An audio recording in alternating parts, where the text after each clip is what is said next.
I'm Luis Rodriguez, and let's queer up the worldview. Gay Iranian refugee says he was forced to watch executions to, quote, know how they were going to kill us. A gay Iranian refugee has shared harrowing details of abuse he endured during being arrested in Iran, including being forced to watch executions. Activist Ramtin Zigorat, now living in Spain after fleeing Iran 6.5 years ago, said he spent 40 days in a detention center where he faced severe mistreatment. Zigorat described experiencing physical and psychological torture, saying he was beaten, recorded, urinated on, and treated like an animal. After being sentenced to several death penalties on charges including being a spy, for sharing homosexual diseases, and for going against Islam, he was transferred to another prison. He told Mundo America, quote, every morning they forced us to look out a window at the courtyard where they executed people so we would know how they were going to kill us. We had to watch for 5 minutes while they died.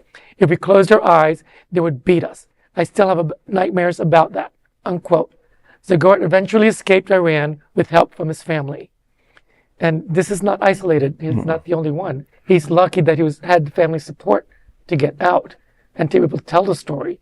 But this is not an isolated issue with some of these countries that persecute homosexuality.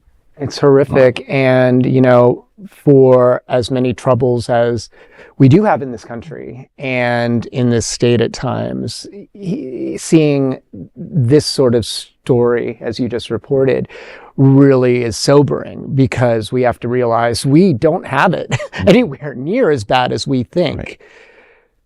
We see countries, especially with when they have prisoners, that torture is a very common element, whereas we don't tend to have that here per se, but there in other countries it seems to be something that happens a lot. But isn't that a path we could be heading to, a worst case scenario? I mean, that also terrifies me, is that we've come so far, but then we see things being eroded systematically by people who know exactly what they're doing. Right. And worst case scenario, we could end up with exactly that sort of story being reported about this country if we don't continue to be the powerful activists we are and we report on here at Queer News Tonight. Right. Yes. Well, there is no other queer nonprofit media platform like this in the entire world.